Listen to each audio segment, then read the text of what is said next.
Well, shalom, everybody. Welcome back. Thank you so much for joining me. We are up to page 274 of Volume 3 of Rabbi Avigdor Miller's new translation and commentary of the Mesillat Yesharim, The Path of the Just. Get a hold of this 4-volume set as soon as you can and start reading it daily because it will sort of straighten you out. Not many people realize that as a prerequisite to learning Torah, a person has to have good manners. A person has to have good ethical behavior. Of course, the Torah will improve those qualities, improve those traits, but you need to have some form of decent behavior before you even come to the Torah itself. And so, one of the things, or the main thing that underpins all your Torah observance is: are you a good person? Now, there's plenty of people out there that are really fastidious with their observance, and the observance of the actual rote commands of the Torah are perfectly executed. They're beautiful.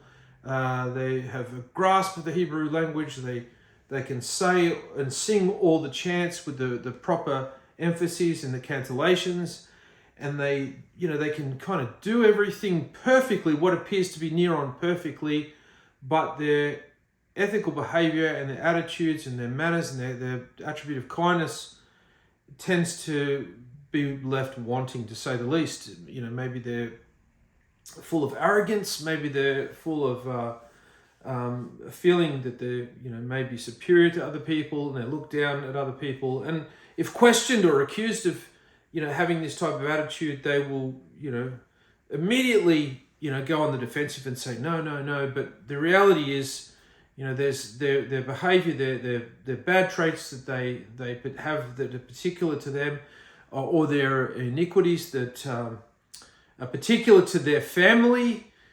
They've never really placed much emphasis in learning and rectifying these things, and these are the very things that they've been arguably brought down to the world to address primarily.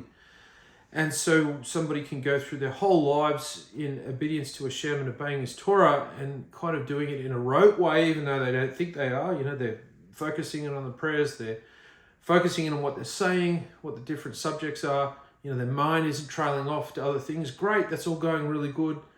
But the reality is they're not allowing the Torah that they're learning to seep into their actual mindset and cause them to perhaps bridle their tongue when they should keep their mouth shut. They've sort of like to shoot from the mouth a fair bit.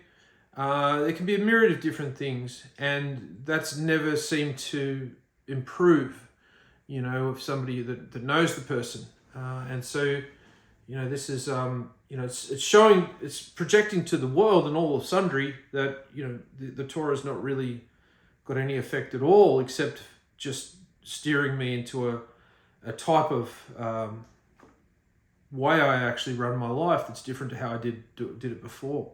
And so in many ways you're kind of missing the real heart of what the Torah is sort of meant to do to a person.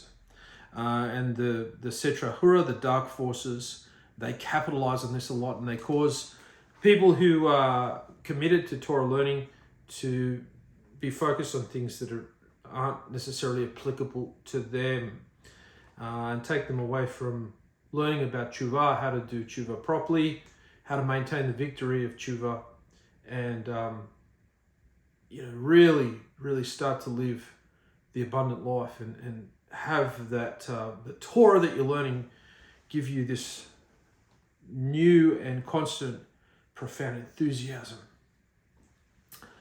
And so that's what this work is designed to do. That's what Rabbi Avigdor Miller's one of his things was teaching Musar and teaching a person to improve his midot, his character traits. And this is a key thing that we have to do. It's very important, because even if a person doesn't have Torah, he'd never heard about the Torah before, maybe he has manners, maybe he has kindness, maybe he has good traits anyway, and this will do him good in his judgment. But many people don't even have that. They don't even have the prerequisite of having a good outlook and a good sense of what's right and how they conduct themselves. So even if they don't know any Torah, they could still be a good person, technically speaking. But there are many people who are immersed in the Torah and have been so for many years, and it can still be said that they're still not good people. So it's a very important subject. Okay, so we're still in chapter 19, which is entitled The Divisions of Hasadut, which is the divisions of piety, that is going above and beyond. And we are looking at the three parts of Havat Hashem, that is love of Hashem. And we're into looking at the third part that makes up having a love of Hashem, and that is a very interesting word, because straight away you're going to, like when you find out its meaning, if you don't already know it, you're going to go, well, hang on, how does that work? And that will anchor you to what I'm about to say, and you're going to be listening and you're going to, okay, this is interesting. So we're up to part 53, and it's number 3 of the subdivisions. There's 3 subdivisions of loving Hashem, having love for Hashem. And the word is Kinah. And so that is the title of our subject, Kinah.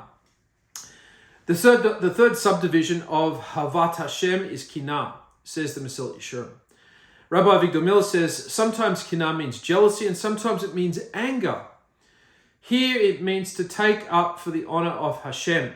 And so it's very closely related to the word zeal, which I'm sure many of you are familiar with. Having this desire to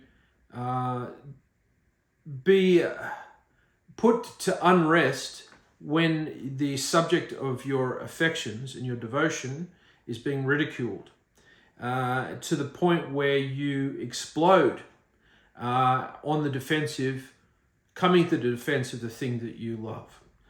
So if you truly love something and you see that thing is being ridiculed or belittled in any way, or even threatened, without even thinking for your own safety, you will run in and you will protect with a fury that thing that you are devoted to that's being threatened. And that is zeal, and that is this concept of kinah, which is jealousy, anger, as it were, and it's a very passionate thing. It's not something that's kind of it's brimming with passion. It's brimming with energy, and you're alive. You're alive. You're alive before you felt this zeal. You're alive during the zeal, and you're alive. Even when the zeal begins to subside. You're full of life for the love, for the thing that you love, that you desire.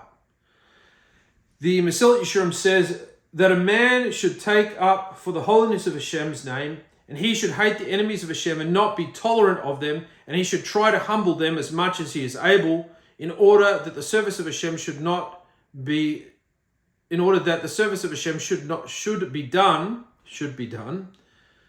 and his honor increased. And so many of you remember the incident with the money changers, those that were selling sacrificial animals, doves, as it were, and other things pertaining to a person's avodat Hashem when they came to the Beit HaMikdash, and they were using dishonest weights and measures, and they had transformed one of the outer courts of Hashem's holy place as into a den of robbers, and Yeshua was enraged, not a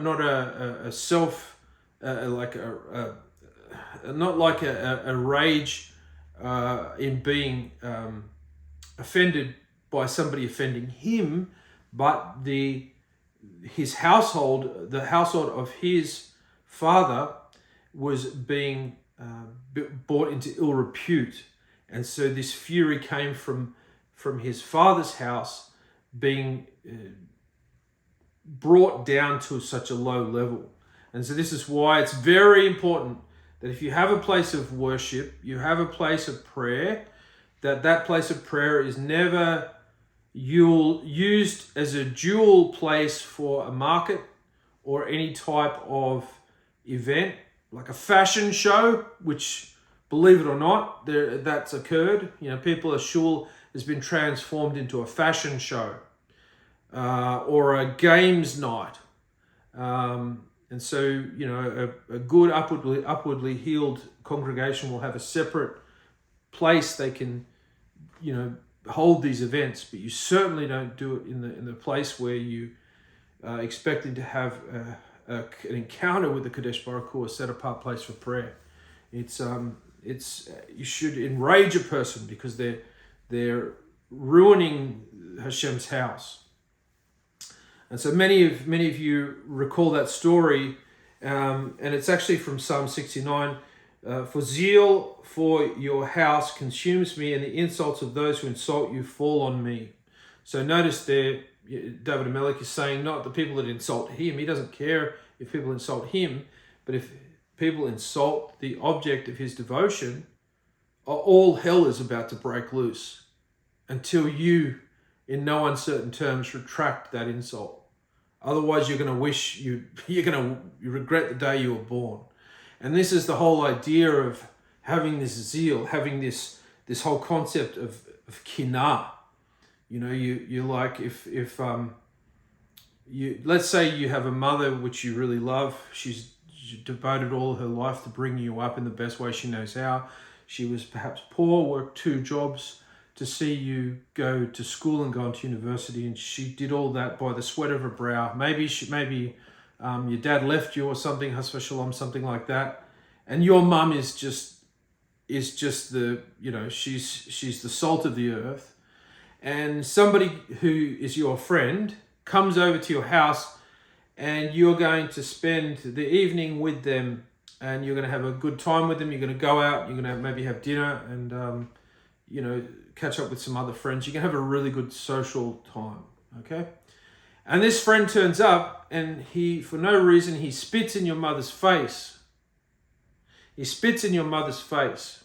And your mother's like really shocked. Are you going to still go out and have a good time with him? On the contrary, not only are you not going to go out and have a good time with him after this, even though he's a good friend, perhaps you've known him for years, you are going to make sure that this friend is put in his place, to say the least. And you are going to go in and fight for the honor and the dignity of your mother, who's just had her face spat in her face. And so this is the whole concept. When somebody goes against Hashem and ridicules him and mocks him, if your love, the depth of your love and how much you cling to him is going to be tested at that moment. Because if you find that you're not that perturbed by it, then your cleaving to Hashem is fairly light, if you could call it cleaving at all. One of the things that made me think recently is I was on one Sunday, I'd gone down to Sydney, and for a period of time they were having these pro-Palestinian marches, which were the most abominable things I've ever seen in my life. And you've probably seen them on television, on YouTube. But it's not until you see them in real life, they're really loud, and there's so many people, and they're chanting anti-Israeli slogans. They have pictures of Benjamin Netanyahu with blood dripping off him, and they're saying some pretty bad things about the nation that I love, that I'm professing to be a part of in my capacity, and I'll give my life for. I don't even give my life for this country as well, but I'd certainly give my life for the nation of Israel. And to see all these people marching and saying bad things about my country, I was in shock. I just stood there, I thought, what can I do? Can I do something now? And I didn't do anything. And not too long ago, in fact, yesterday I saw a video of a woman. She looked like she was a shop owner. And this is an Aussie lady, sort of 30s or 40s, I don't know. She's come out of the shop and she starts pulling her thumbs down and going, boo, yeah. And to the point where the police that are stationed on the perimeter of these marches came to her to see if she was going to, and she started giving them a lecture. She said, this isn't right. And this lady, who was just, a shop owner, probably not sort of abreast of anything that I'm sort of trying to do, she had the guts to get up and start yelling out at the hundreds of people that were going past her. She just didn't care. And I just went, wow. I'm like nothing compared to this lady. It was just really put me in my place, and it was a good thing. It was a good thing because it made me sort of step back and think, you know what? Okay, now you could probably argue I'm a male. If I'd have got up and done the same thing, I would have probably seen it as being slightly more of a threat than this woman, and it could have gone even more south for me than it did her. They just kind of, they didn't even touch her. Sometimes if it's a guy doing that, and some people from the march, from the protest could come over, and I could probably end up in hospital or worse. But aside from all that, it just made me think, good on you. There's these people, might not be particularly religious, but they can sense what's wrong and what's right even then. And so this is a good example of a person that has probably this prerequisite of having a good moral compass. Okay. So David O'Malley says, I hate those who hate you. So people say, well, you shouldn't hate. Well, that's not true. You should absolutely hate. You should absolutely hate and loathe the things that Hashem hates and loathes. Hashem doesn't love everything. There are things that will cause Hashem to be angry, and there are things that hate is a harsh word. Hate's a heavy word to say. I dislike that. I don't really like that. I hate that. That's a whole other level. And Hashem certainly hates those who cause his children harm, especially those who want to torture and murder his children. He hates them.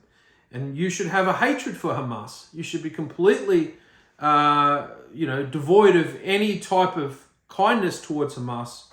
And you should be wanting them to be completely obliterated and expunged from the face of the earth.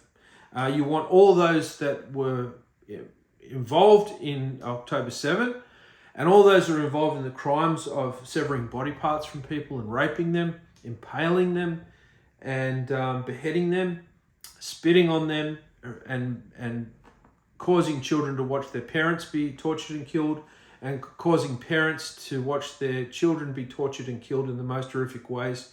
You should want nothing less than these people to leave the world in a similar manner. Psalm 137 says, "Blessed is he who will take the young or the babies of your enemies and take their heads and smash them against rocks," because that's precisely what they did to Israel's children. They threw them off cliffs, they smashed them against rocks, and vengeance is Hashem's. And so he will have vengeance, and the whole definition of vengeance is that what you did to me will be done to you, and it is midah kineged midah, it's measure for measure, and you can't escape Hashem getting his way in terms of making sure that a person experiences measure for measure for the wrongs that they do, unless they do tshuva. But even doing tshuva sometimes will mean that you still have to receive some sort of punishment to a degree to acknowledge that, what you did was a pretty horrendous sin. Sure, you can mitigate that punishment, and you can even at times remove that punishment, have that punishment transformed into a way where it's not going to be anywhere near as difficult. But if you haven't dealt with these issues in your life that are important, then Hashem could very well be viewing you as somebody that he considers an enemy, and that you're doing things that he hates and he detests. And these are extreme words in the English language to use. But I'll be doing you a disservice if I didn't just tell you exactly, what's going on, to the best of my understanding. Although they are not enemies of David personally, he said that the enemies of Hashem are his enemies. So this is important. You got to make sure that the people who are your enemies, there's a lot of people in the faith that don't like other people, but they don't necessarily have the same dislike for Hashem. So we have to be very careful that we take this into account. So you might not get along with somebody else in the faith, but you shouldn't harbor a hatred for him in your heart, because at the very least he loves the same thing that you love, and he's not a wicked person. You just don't see eye to eye with him with something, or there was something maybe that he did that upset you or offended you. And so therefore you shouldn't want ill of him and think, that he's an enemy and come against him in any way, especially when he's not really doing anything against Hashem, but he's doing something against you. Maybe he's got a wrong understanding of you. And so then the emphasis is up to you to live in a more upright way, and to live in a way where people won't get the wrong impression of you. And just accept him. Just go, okay, this guy doesn't get me. I don't particularly get him either, but I'm sure, maybe there's something I'm missing. Let's just leave things where they are, and let's just work. You work for Hashem where you're working, and I'll work for Hashem where I'm working, and we'll go from there. It is necessary to emphasize something. Yetzer hara, the evil inclination, persuades people to say that someone else is an enemy of Hashem, and therefore they're justified in hating him. Even if he's decent from Jew, an opponent could declare that he's an enemy of Hashem and bring proofs from here that it's a mitzvah to hate him. It happens very frequently. Therefore, you have to beware of putting a label like this on anyone. Apikoresim, reformers, are enemies of Hashem. But if he's shomer mitzvot, that means he's observant of the mitzvot, he maybe observes them better than you do, you have to be very careful. So, Achitophel, who was a very wicked man, he was very observant. He was a Torah sage. Korah was also very observant. He was a set apart, a righteous one. But it became publicly, quite obviously visible that these people had departed from normalcy, from rationality, and they went into falsehood and insanity. In other cases, you'll find people that aren't shomer mitzvot at all. They don't follow the mitzvot, and therefore they're easy to spot. Eliyahu said, I took up for the honor of Hashem. This is from 1 Kings 19:10. And we see how great he became because of his zeal for Hashem. So I took up for the honor of Hashem. So he didn't take up he didn't take up for the honor of himself, but he took up for the honor of his master. He may have been insulted. A righteous person takes the insults if they're insulting him. It's part of it could be part of your tshuva to be insulted or embarrassed. If you accept that in being insulted and being embarrassed, and you stay silent about it, it helps with your tshuva. During my separation, I had about 5 or 6 years before I was remarried, and in that time, certain things happened and certain rumors started flying around. Things became exaggerated, and there was quite a bad rumor that was floating around about me. I chose to remain silent on the whole, pretty much entirely on that subject, in the hopes that any shame or embarrassment that I would experience through this vicious rumor that was going around would help me do my tshuva, would help me return to Hashem because there were some things that I was doing, but not quite to the extreme that this rumor was. So the best course of action was to me to remain silent. And therefore, the one spreading this falsehood, I would, down the track, Hashem willing, get all their mitzvot, and all my transgressions would go to them. So it's very interesting. So if you've got the strength to be able to do it, and you've got you're just very strong-willed, it's good for you to remain silent in the face of public ridicule or a rumor or anything like that. Not unless you have to go to court or something like that, you just remain silent and accept upon yourself the shame, as long as it's false. And pretty soon all those that were giving that life, you'll find them fall all around you. It's just a matter of time. Eliyahu said, I took up for the honor of Hashem. Eliyahu became so great, he was elevated by a strong wind to Shemayim. He didn't die. As the verse states regarding Pinhas, you knew you were going to hear about Pinhas. You knew, talking about a subject like this, we're not going to hear about Pinhas. Yeah, that's not going to happen. You knew he was coming, right?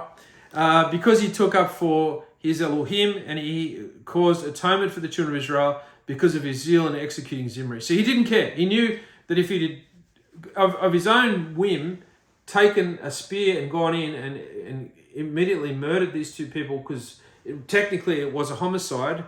He burst in with a spear and he impaled both of them, and he didn't care about what the consequences would be, but he could not stand that Hashem was being ridiculed and being shamed and being stood up to in this immoral way. He couldn't cope. He says, I don't care if I die.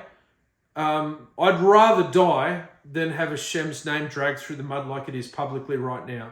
And Hashem's gone, okay, that's the guy I want. That's the guy I want. And so this guy all of a sudden gets a priesthood and gets long life. And our sages of blessed memory already spoke extremely Bamidbar 25:13 about those who are able to stop others from doing wrong things and do not protest, and they declare their judgment that they are caught in the sin of the sinners themselves. So, I'm pretty hard. Some people I'm pretty sure some people think I'm pretty hard. And I'm, like I expect people to get their act together. And I don't have patience with people if people are going to waste my time. And some people probably subsequently think, oh, this guy's pretty hard. But in actuality, I'm like really soft. Because the level that people should be attaining, people should be trying to get to, is that they're not afraid to rebuke people who are doing the wrong thing. So, you've got to tell people straight what the truth is and not be afraid of any type of repercussions. And I don't think I'm anywhere near there, but I see the stuff that I'm putting out, and I'm seeing what other people are talking about, and they sort of seem to be a little bit further away from kind of just telling people the truth and not caring what people say. People tend to, a lot of Torah teachers, I'm not saying I'm a Torah teacher, or a scholar or anything, but they tend to focus on fairly safe subjects and subjects that would probably promote people clicking on them, rather than talking about subjects that are actually the top topics we should be talking about and that are life-threatening and more life-threatening than others. The prioritizing of Torah subjects is something that needs to be evaluated. People are looking at subjects and not looking at others that are more crucial. And this is arguably one of the same things that Yeshua cited as being a problem among his peers when he was alive. When a man sees people doing wrong things, he doesn't even try to stop them. He will be included in the punishment that will come upon the sinners. So we're not allowed to stand by idly and let the blood of our friend be shed. That's from Vayikra, from Leviticus. You're not allowed to stand idly by while the blood of your brother is shed. You have to intervene, because we have to love our neighbor as ourselves. So that person that's about to be killed, that's us, that's you, and that's how we should be thinking about it. And so therefore, if we stand by and let something unjust happen without at least rebuking, then we have to undergo the punishment and the rigors of Gehenna, or Kafakela, or Kibbutz Keva, depending on whatever it is we sort of turned a blind eye to. The Gemara in Sukkah says that rich people lose their wealth because they don't utilize their authority to protest against sinners. So somebody who's wealthy, people tend to listen to people who are wealthy and are rich. And if you're a wealthy and a rich person stays quiet in the face of all this, unjustness in the world and all this hypocrisy and injustice in the world, then these are the ones that are kind of dealt with very heavily, because they had the ability to actually speak and have a potentially influence on people. And because they're in the midst of their wealth, they decided to keep their mouths shut and just, sit there and just ferment in their own, money and all their, all the things that the money can buy, and not at least rebuke the people. Their punishment principally will be the loss of wealth. When a wealthy person opens his mouth, people obey him, and if he doesn't utilize his authority, he'll be punished by losing his wealth.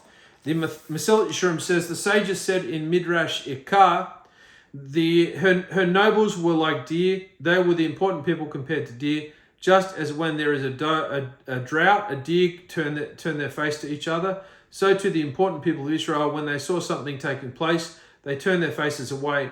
Hashem said to them, the time will come, and I'll do the same to them. I'll turn my face away from them when they need me. So, you're living in the land, it's prosperous city of Judea, you have the temple, and you have the classes, the middle class and the upper class and lower class, they're getting further apart, and there's injustice, there's poor, people are being taxed unjustly, there's unjustness in, the law that's being executed, And people who have influence could turn it all around, and they choose not to. And, in this current day and age, we have somebody who's come to power in a very prominent first world country. I think you know who I'm talking about. He's got funny hair. And he's finally doing what somebody in that position of authority should do. And the world is shocked. Ladies and gentlemen, the world is shocked because they're seeing what a president really should be doing. And many of us haven't ever seen that before. It's just like, a lot of us probably wouldn't have even known what an executive order was. Let alone seeing thousands of them, or at least hundreds upon hundreds of them being signed on a daily basis. And, the appointment of all these people that have to be done, many of us really didn't know about all these things that, we can make some logical assumptions, but it's not until all of a sudden we've seen such transparency and we've seen somebody sit in such a position with a huge work ethic, we've just gone, oh my gosh, this is the right thing that should be happening. And the frightening thing is we've never seen it before, and we haven't seen it for a long time. And so that's where we're at. And I don't know if America realized how close they came from going to the point of no return. Not even know if they can return from here. Because, a lot of things that are happening in the US are aligning with the laws of Sodom and Gomorrah. And so, that was close. And I don't know if we can tread out of it. I don't know. We have to wait and see. There's a lot going on. There's only so much one man can achieve. Even though that one man has achieved probably enough things to make him eligible for 7 or 8 Nobel Peace Prizes, of which, they don't seem to want to nominate him for, which in a way is a great thing because it continues to throw, all these organizations that are so corrupt more into the background, and people just don't have any, they don't give them any credence anymore, and eventually they will all come apart because, they're not given any, any attention. So, you keep doing what you're going to do, guys, and you'll find that there'll be no funding for you to keep going with these stupid organizations anyway. So, what was the point of that? Anyway, but I'm digressing. Okay, so let me just finish by rereading and concluding with this paragraph on the subject of Kinah from the Mesillat Yesharim. The sages said in Midrash Ikar, the notables were like deer. Her notables were like deer, if I can read it correctly. Why were the important people compared to deer? Just as when there is a drought, a deer turns their face to each other, so to the important people of Israel, when they saw something wrong taking place, they turned their faces away. And Hashem says, midah kineged midah, measure for measure. You guys get in trouble, I'm going to turn my face away from you too. You did that amongst yourselves, and so therefore there were righteous people in the city who suffered. Okay, I'm going to do the same to you. And I think we'll leave it there. That takes us to page 277. Next subject is part 54, Kinah, hating evil. And this is going to be no doubt a progression of the subject. Thank you so much for joining me. I hope you enjoyed this video. Please give it a like and share it if you can. And please put a few dollars aside for my upcoming book, which will be out hopefully in late March. The Messiah I Didn't See, which I promise is going to be one of the most unique books about the Messiah you'll ever read. And it pulls no punches and dares to show you a much grittier and harsher Messiah. And hopefully will get you to sort of have a new, fresh look at the Messiah and give him a new sense of respect and awe. Thank you so much for joining me. Bye for now.